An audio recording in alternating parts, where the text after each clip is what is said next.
म्हणजे आजचा अनुभव एकदम बराच वेगळा आहे. माझ्या आयुष्याचा पहिला असा घटनाक्रम आहे की इतक्या लोकांसमोर, म्हणजे आपल्या समाजांच्या लोकांसमोर मी व्यासपीठावर येऊन बोलण्याचा प्रयत्न करतो आहे. म्हणजे अशी काही सवय नाही आहे. ठीक आहे, तर धन्यवाद रेपाली. आज पप्पांचा सहस्त्रचंद्र दर्शन सोहळा, त्यानिमित्त आपण या सभागृहात आलो आहोत. तर काही आठवणी आहेत. म्हणजे लहान लहानचे मोठे याच गावात झालो. पप्पांनी खूप काबाड कष्ट करून मोठं केलं. तर असं म्हणतात की आई म्हणजे दुधावरची साय. तर मग बाप म्हणजे काय, वडील म्हणजे काय? तर वडील म्हणजे त्याखाली स्वतःला निखाऱ्यासारखं तेवत ठेवतात ती व्यक्ती. पण त्याबरोबरच पप्पा म्हणजे मायेचा निर्मळ झरा. पप्पा म्हणजे मायेचा खळखळत असलेला निर्मळ झरा.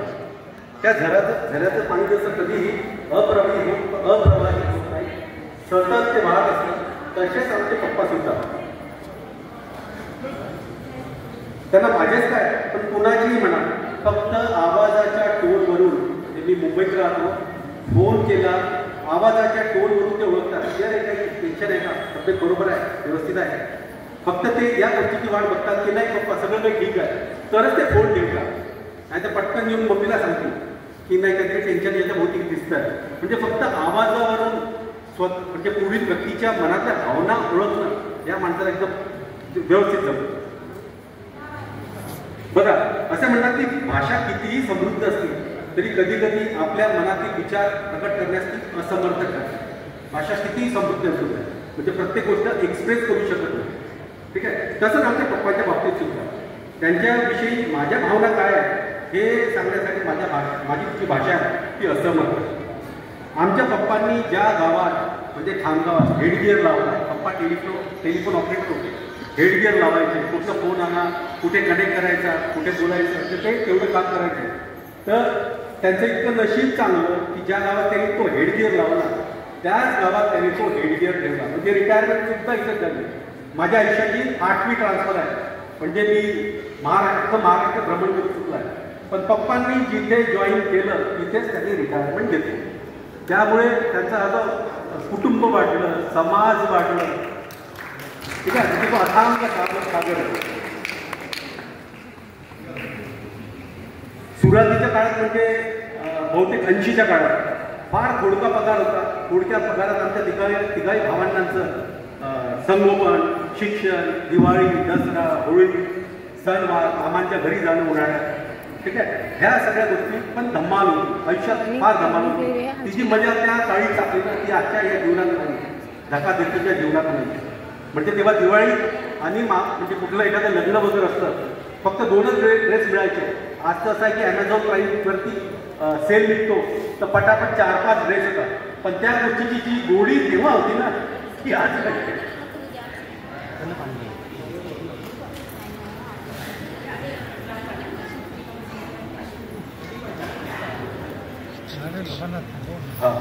पूर्वीपासूनच ते तब्येतीच्या बाबतीत अतिशय नाजूक. म्हणजे मला आठवतं अंगणात काही काम करत असेल ना, आणि त्याला थोडं राहत नाही, पण त्याला त्रास येतो.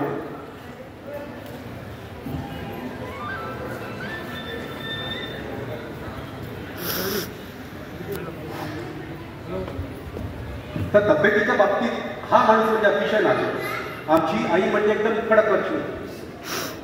ठीक आहे, तर ह्यांच्या आयुष्यात म्हणजे यांनी जे सिनेमे वगैरे बघितले असेल त्या काळात, तर यांचा म्हणजे आजच्या लोकांचा जो आयडल असतो ना, रणबीर कपूर, रणबीर सिंग, निशांत सिंग, ठीक आहे, अशा प्रकारचे.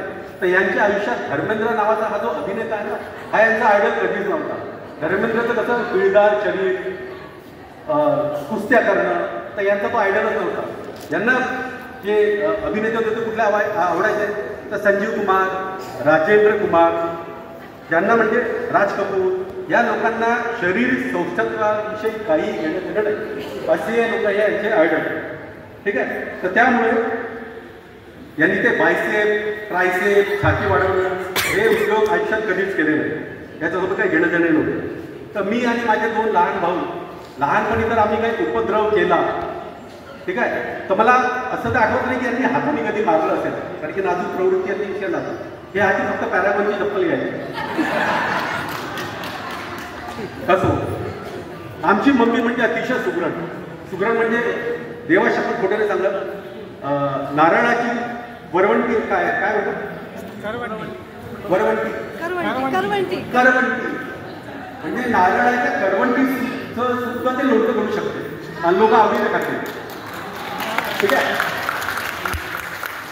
ती कुठेही गावागावात कुठेही फिरली ना तर म्हणजे तिचं इतकं निरीक्षण इतकं पक्का की आचार्यसोबत काही बनवत असला तर तो कसा बनवतो, किती प्रमाणात काय टाकलं, ठीक आहे, आणि त्याची सेम कॉपी घरात निर्माण होते. ठीक आहे. आमच्या म्हणजे जलालपुरात आम्ही राहायचो तेव्हा आमच्या शेजारी गुजराती कुटुंब राहायचं. तर गुजराती जे पदार्थ होते ठेपला, खाकरा, ढोकला, खिचा, खिचू काय काय म्हणायचे काय नाही. ठीक आहे. ते सगळे पदार्थ आमच्या घरात बनायला लागले. दिवाळी आली की आमच्या घरात जे महाराष्ट्रीयन पदार्थ बनतात ना त्यासोबत इक्वल क्वांटिटीमध्ये ते गुजराती पदार्थ सुद्धा बनायचे. आमची आई म्हणजे तितकं निक्षून ती बघणारी की हे हा पदार्थ असा म्हणजे आजही हॉटेलमध्ये जर गेलो तर ती सांगणार यात हिंग टाकलाय की नाही. हिंग म्हणजे एकदम बारीक त्याचा फार कमी सुगंध येतो पण ती पटकन ओळखते यात जिरं टाकलाय की नाही. जिरं नाही यात ना काय कोथिंबीरचे दाणे सगळ्या त्याला धन्याची पावडर टाकली म्हणजे अशी ती एकदम पटकन ओळखते. पण मम्मी जितकी सुगरण तितकंच आमचे वडील, आमच्या वडिलांना आंबट, तिखट, खारट आणि गोड या 4 चवींच्या पलीकडचं जगच नाही माहिती. काहीच नाही. ताटात जे टाकलं ते निमूटपणे खातात, ते निमूटपणे खातात आणि म्हणतात की हो मस्त झाली. म्हणजे मी तरी खूप कंप्लेंट करतो. आमच्या घरात आमच्या दोघांचे भांडणं कुठल्याही गोष्टीवरती नाही आहे कारण की मम्मीचा मी पुत्र. मम्मीला जशी त्या पदार्थांची चव ती कसं करायचं त्यात तिचं ते तल्लं जायचं तसंच मी खाण्याच्या बाबतीत मी बनवू शकत नाही तो भाग पण खाताना मी सांगतो की ही गोष्ट कमी आमच्या घरात बऱ्याचदा त्या विषय म्हणजे कटकटी होतात.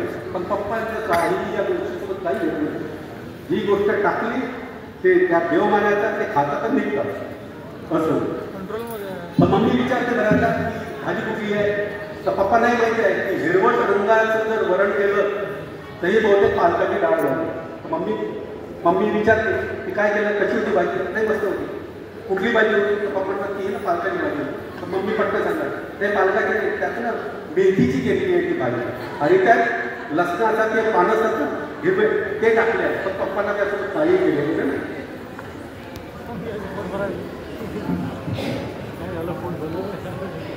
आणि त्यांच्या दिनचर्येबद्दल सांगायचं म्हटलं तर सूर्य एकदा सकाळी जो 5:54-55 मिनिटांनी उगवतो तो बहुतेक 6 वाजता उगवतो. पण हे सकाळी 5:30 म्हणजे 5:30 उठल्याबरोबर घरातले सगळे लाईट ऑन ठीक आहे आणि मोठमोठ्याने बोलणं सुरू कारण की आता वेळ झाला आहे. आवाज त्यांना थोडं कमी ऐकायला लागतं. त्यांना असं वाटतं समोरच्या जी पुढची व्यक्ती आहे तिलाही थोडं कमीच ऐकू येतं. तर त्यामुळे म्हणजे त्याचं भान राहत नाही की घरात लोक झोपलेलं आहे. दिवाळीच्या वेळी आम्ही घेतो तर मी बघतो सकाळी 5:30 म्हणजे 5:30 मी 8 वाजता उठतो. 8 वाजेपर्यंत ते गावात फिरून येतो.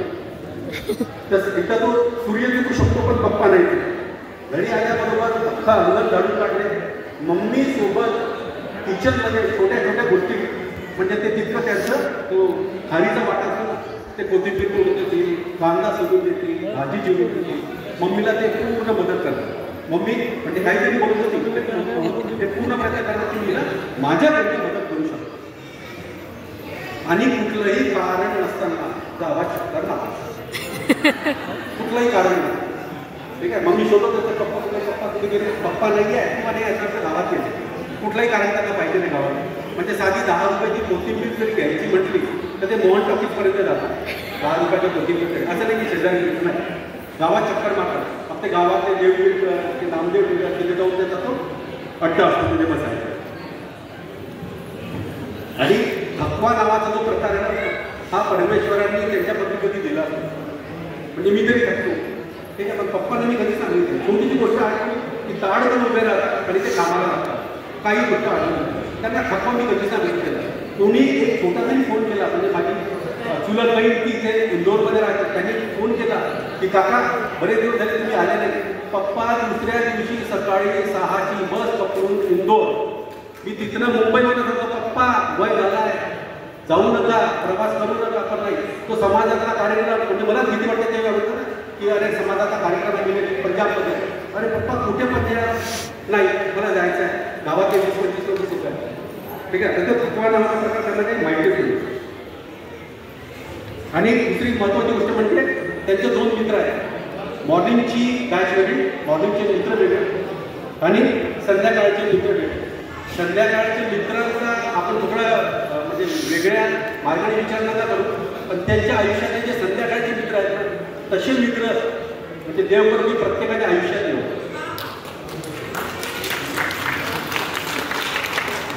आणि प्रत्येक दिवाळीत आम्ही आमच्या अंगणात म्हणजे मोठं झाड म्हणजे गार्डन केलेलं आहे, तुमच्या अंगात टाकून बसतो. सकाळी 5:30 वाजता जर माणूस उठतो तर संध्याकाळी 10 वाजता जेवण केल्यानंतर आमच्या गप्पा रंगत येतात. गप्पा रंगत असताना कितीही आवाज असतो, हे ज्या मूर्तीत बसतात तिथेच पटकन झोपी जातात. मग म्हणावं लागतं अरे हळू बोल, पप्पांना झोपायचं. मग ते आतमध्ये जाऊन झोपतात. अतिशय आवडायचे. म्हणजे मी 8 दिवस झाले इथे आला, काल दुपारी पटकन उठले, त्यांनी रजिस्टर काढलं. रजिस्टरमध्ये इतकी जी लोक बसली आहेत ना, सगळ्यांची नावं म्हणजे निलेश सोनाजी आगरकर, मोबाईल नंबर 93723353. पप्पा इतक्या गोष्टीची काही आवश्यकता नाही. ते सगळं त्यांच्याकडे लिहिलेलं आहे. बरं नाही ते 20-25 पेजेसची यादी आहे. खायचं काय, किती वाजता प्रोग्राम होईल, प्रत्येक एकदम मूळ माहिती, व्हेरी ऑर्गनाइज. म्हणजे मला खूप वाटतं.